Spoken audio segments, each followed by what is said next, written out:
Okay, I want to speak about healing.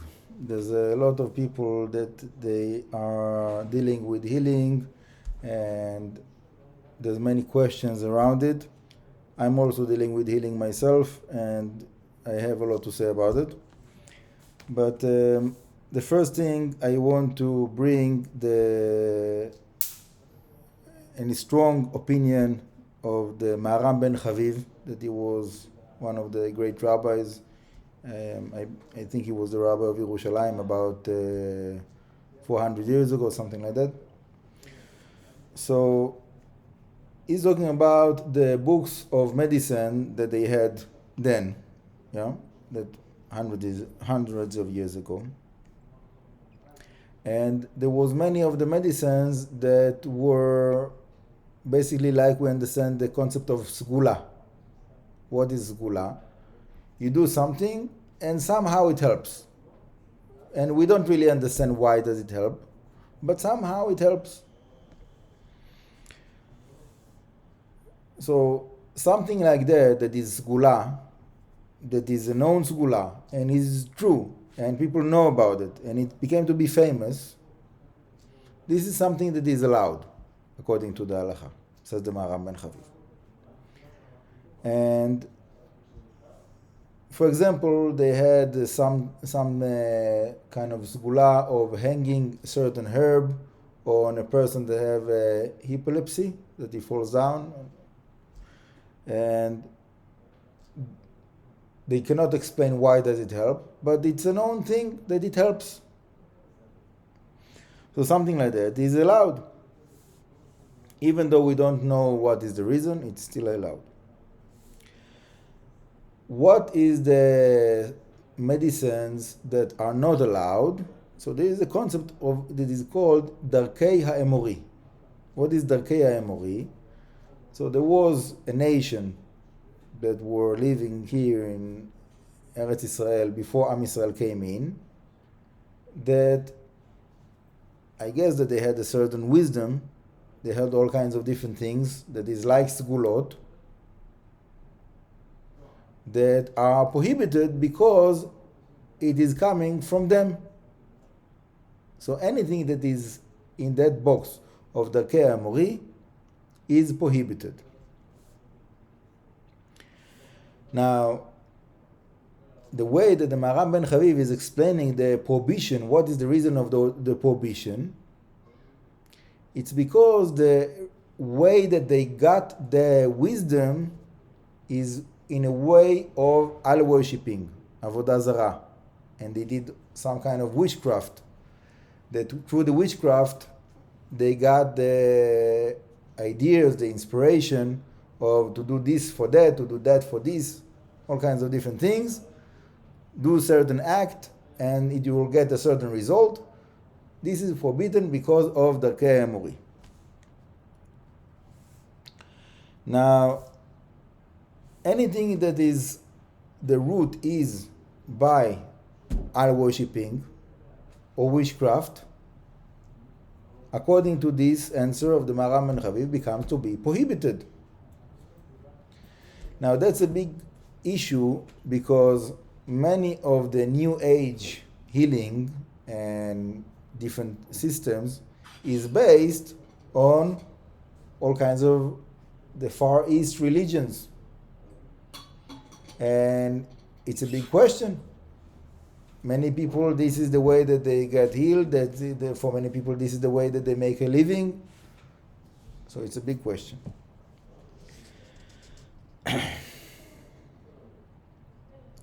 And also, it's very hard sometimes to define. If I tell you now, if you take for example, I'll give you an example. I know a woman that she had a few times a miscarriage. And the husband went to a rabbi, and the rabbi told him a few sgulot that the woman will not miscarriage. One of the sgulot was to take a little knife and to hang it on like a necklace. Like a pocket knife, hang it like a necklace. the same thing if you hear it from someone that is not a rabbi. It really sounds like a Darkei Mori, something that will come from some kind of witchcraft or idol worshipping or something like that is not allowed. So the same thing, if you receive it from a rabbi, it can be legit. And if you hear it from someone that is not a rabbi, it can be prohibited. Sometimes. Why? Because the question is, what is the source of this gula? What is the source of this kind of healing? There is a rabbi in Bnei Brak, I don't remember his name, that he have a whole institute of research of different sgulot, where it is coming from. And he says that he found many sgulot in books of Jewish books, that the source of those sgulot is really not Jewish, that somehow it got mixed inside of Jewish books. And he's not talking about Jewish books of New Age, of today. He's talking about ancient Jewish books of a few hundred years ago. That they have all kinds of things that he did in his research. He found the same things in non-Jewish books that were there before them. So it's very hard to find what is the real source of something. Someone like that is putting his life on that research, so I believe that he can find, but it's very difficult. You have to go to like many manuscripts, or some Jewish, some not Jewish. I wouldn't want to do a research like that, because you have to read all of these books of Avodah Zarah. It's not what I want to do. But anyhow, it's a big question. It's a big question, and the point that I want to make is that there is a way to do things right. If it is true, my understanding, if it is true, it must be that there is a source for that, there is a root for that in the Torah. If it is not in the Torah, so by definition it means that it's not really true. Many times it will be very difficult to find the source of something in the Torah, and what is the Torah way to do something. It can be a big challenge, and not most of the people are not qualified to do something like that. But for me, this is the research that I want to do. This is what I'm doing. To look in the Torah. What is the source in the Torah for this, that, and so on? So, for example, about energy healing, that this is something that I'm dealing with, I have a way. I have found a way according to the Torah to explain it in the Torah way, according to the Kabbalah principles, with the Kabbalistic meditations that I'm teaching. This is a way that I found to explain energy healing. So I can say about that field, that is something that I cannot say that I'm a world expert in that, but I definitely have an experience with that. I was doing healing since I was 10 years old, so I have quite a lot of experience with that. There is a way to do it with Kabbalistic meditation to reach healing.